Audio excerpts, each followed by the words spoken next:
Welcome to Kerusi Panas, Episode 5. I took a plane from Kuala Lumpur to the beautiful city of Alor. I arrived in the early morning. It had rain. Came out to see the beautiful paddy fields, glistening in their glory. The political calm of the paddy field belies the more intense battles that are taking place politically in this state. Kedah has had a very tumultuous political history, with 3 different governments since 2018. It is a frontline state for the battle that is taking place in these state politics. There are many hot seats in Kedah. Of the 36 seats, I estimate that at least 13 are very highly competitive. PAS, led by the government by Mohammed Sanusi Mohammed Noor, has a very strong advantage coming into this election, despite the legal cases and the challenges that he's facing. For the first hot seat in Kedah, I focused on the seat of Kubang Rotan. Kubang Rotan is around 12 kilometers outside of Alor in the parliamentary constituency of Kuala Kedah. Kuala Kedah was created as a parliamentary constituency back in 1959, so it has a long political history.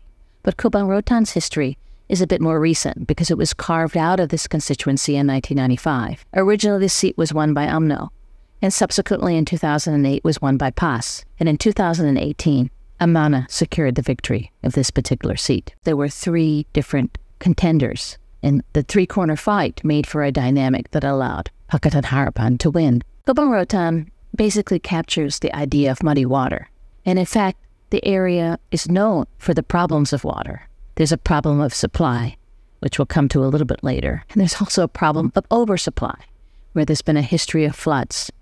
The most recent floods that took place that affected houses were in 2019. 144 houses were impacted. But every year, flooding impacts the community. And most of those affected are farmers, especially those with the paddy fields. As one person described to me, we have floods that are big or small. We know they always come. The question of floods and water, issues that affect ordinary people, are not the issues that are dominating the nature of the campaign, but they should be. But what is happening here is that Kuala Kedah and Kubang Rotan is part of a larger battle that is taking place as the politics in the state are transforming. This area, like many other parts of Malaysia, has a rich history. Kedah history is often overlooked in many of the textbooks in Malaysian history, just like that, as I was describing in Terengganu, although Kedah gets more of a place, comparatively speaking. In the middle of Kubang Rotan is an important fort, the Fort of Kuala Kedah. For those of you visiting, I highly recommend that you go to the museum.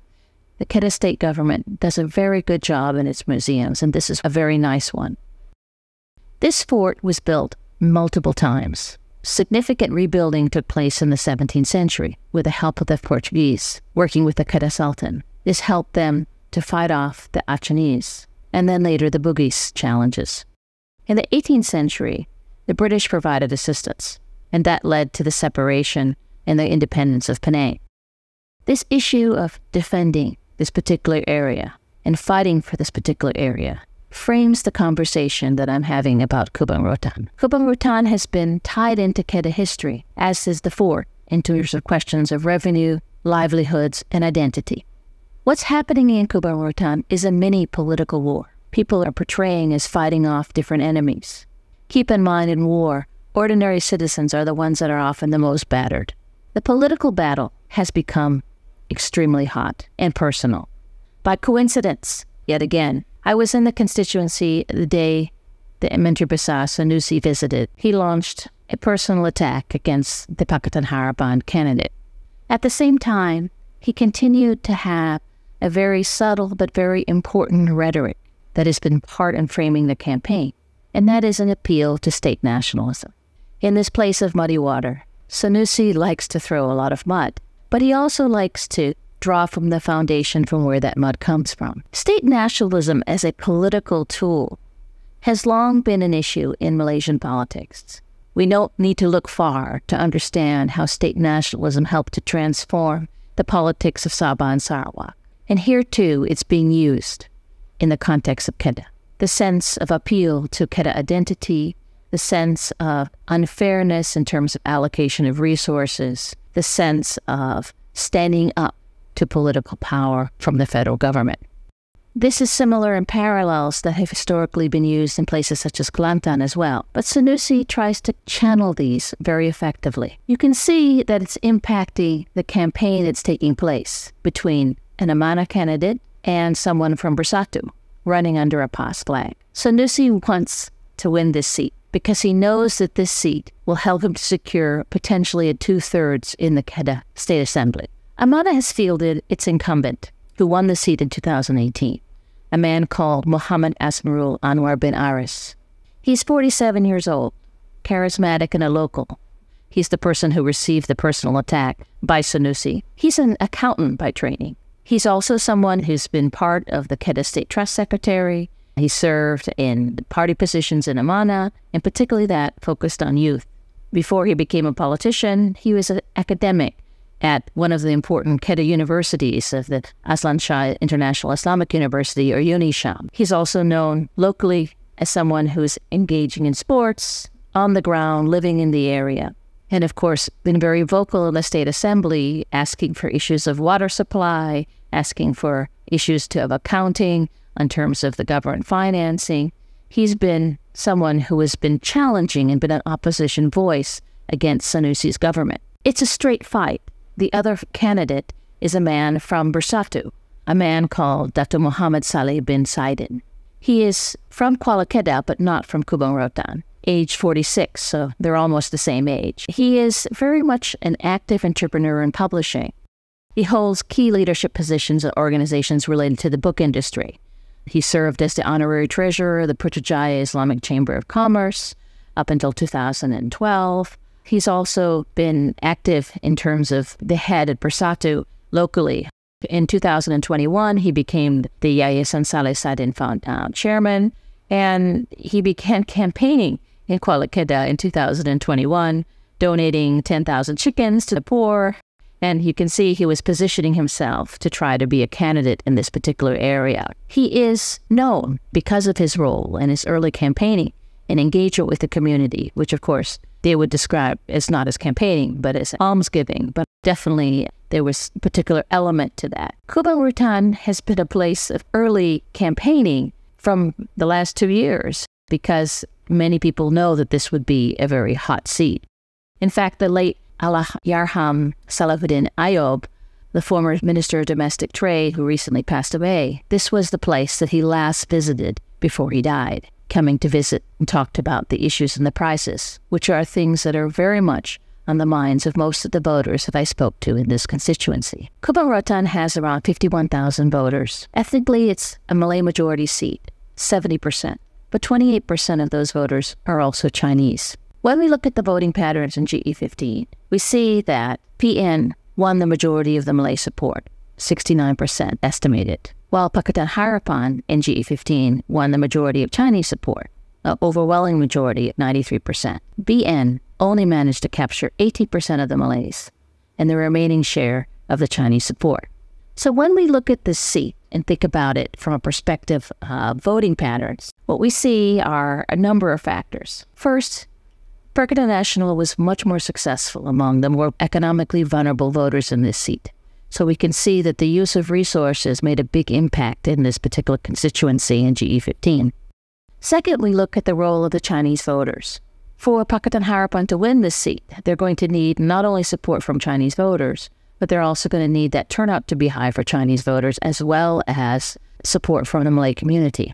What's interesting about the Chinese voters in Kubang Rotan is that at least 15% of those voters are outside. So it will depend on whether or not they come back to vote. This is an issue, by the way, that is true of a lot of seats in Kedah, that many of the voters are outside. And so the question will be the power of the returning vote, because this will matter in very competitive seats. The current government of Sanusi has not done well among Chinese voters and is seen to have a sense of exclusion of the Chinese. And this is where you can see when you talk to Chinese businessmen, they're unhappy with the prospect that this seat might actually change. But it's a seat that is very diverse. And it's interesting when we look at the Malay vote, we can see that diversity in terms of the different shares of which different coalitions have won the Malay vote. There are areas that are socioeconomically challenged, the fishermen, paddy farmers. as well as more stable salaries of civil servants and entrepreneurs. It captures the gamut in their kind of semi-urban areas and more rural areas. For Pakatan Harapan to win this seat, it will depend heavily on UMNO. And UMNO support in Kedah is really facing significant challenges. I sat down to speak with a group of traditional UMNO supporters. In particular, I had a private conversation with a Pakcik from Kedah who was around 75 years old. He spoke to me in quiet tones why he's upset with UMNO. He says, "They used to support me and my family. I used to be able to get assistance, but now I cannot. They've left me behind. They've abandoned me." For Pakcik, he was not concerned with corruption. He was concerned about the breakdown of patronage networks. And this will be very interesting to see how and where people like Pakcik move in this election. Do they continue to support Pakatan Nasional as many of them did in GE15? Or do they cross over? That 18% of the vote that UMNO won on this seat will be critical to decide what happens. Will it move to Pakatan Harapan or will it move to PN? What makes the issue of crossover vote in this particular seat of Kubang Rotan interesting is that we have another feature in Malaysian politics at the local level, and that is the word sabotage. Sabo. What happens is that local grassroots are unhappy with the decisions about candidates, and they are not willing to support the candidate. In this seat, we have a number of BN branches or UMNO branches that are not happy that this seat was given to Pakatan Harapan, even though Pakatan Harapan was the incumbent. So they're actively sabotaging the candidate. But what's interesting is we also have sabotage from PAS against the Bersatu candidate, because PAS is unhappy that this seat was given to Bersatu, although the PAS sabotage is perhaps a little bit less salient than that of the UMNO sabotage. What's interesting about Kedah politics at the local level is the degree of infighting that exists. This is very present, where coalitions don't necessarily have the same cohesiveness. It's difficult, right, when you've had 3 different governments in the last few years, and things get very personal as this particular contest has become. Things get personal also at the grassroots level, and then, of course, that plays out. And in a place like Kubang Rotan, which may have 51,000 voters, those involved in politics know each other and known each other for a long time. The seat of Kubang Rotan is also a war of other things in terms of local politics. Traditionally, political scientists look at and used to describe Malaysian elections by looking at the M's. Of course, one of those M's was Mahathir. Mahathir is not a factor directly in this campaign. But what the other M's are: machinery, money, and media. And it's this last one that I want to focus on because I think it is so salient in understanding what's happening in Kedah. That Menteri Besar Sanusi has been the most effective of controlling the political narrative through his control of the media, not control of traditional forms of the media, because you see Bernama and RTM covering all sorts of candidates. I'm talking about social media, the level of followers. I sat down with a group of women and I asked them what were they reading about political news, and some of them showed me their TikTok and the TikTok algorithm of which featured Sanusi. We had a long conversation as we sat over tea talking about what Sanusi was and who he was, and many of them were strong supporters, others were less so. The older you are, the less that people seem to have the same level of support. But it's a conflicted thing. There are people who support him as a fighter and others who don't like the way that he goes about fighting. It's ironic that the fighter who gained government in 2022 is the one who's touting the issues of stability and pushing for him to remain in power. What was interesting among those who I spoke to and the women is that they're tired of the constant changes. They want things to just move forward. They don't want things to keep shifting and changing. Sanusi has a good chance. Pakatan Nasional has a good chance of winning the seats based on the numbers. It's going to be challenging for Amanah to retain this seat. Asmarul still has a fighting chance. But if this seat is won, then what we'll see in a place like Kubang Rotan is that Bersatu will be on its way to replacing UMNO in Kedah, and PAS will be on its way to potentially winning the 2/3 in the state. Pakatan Harapan will be pushed further to the margins. It's expected that the other M will come down, money, although it's important to recognize that in this early stage of the campaign so far, that has not been the case. In all wars, there is damage. There's expectation that they'll be more focused on the issues that are affecting the community. The water leaks. The pipes have not been replaced to Kuala Kedah in over 30 years, and more than half the water is being leaked along the way. What that means is that those who are in the villages are not getting the water supply that they need. The concerns about flooding have been a perennial one and being raised consistently, but nothing is being done. It's what's interesting about this campaign is that in this political war, the concerns of ordinary people are not necessarily those that are pragmatic at the very immediate. They're focusing on this bigger narrative of the issues of the economy more generally. And Sanusi and Pakatan Nasional is capitalizing on, as all opposition do, the resentments against the incumbent government at the federal level. But the concerns locally are garnering very little attention. It's not clear whether or not this war will actually lead to benefits for the community in a concrete way. But what is clear is that there are a lot of needs in the area of Kubang Rotan. The beauty of the place belies real challenges. Whoever wins, the issue of water supply should be first on the list. But it's likely that before then, we're likely to see much more of war words as the battle continues to intensify, with more people likely to come down to Kubang Rotan. It will likely to continue to be muddy, with lots of mud being thrown. Thank you for joining me for Kerusi Panas in this episode. Please join me tomorrow as we continue the conversations as we look further south to different types of political battles.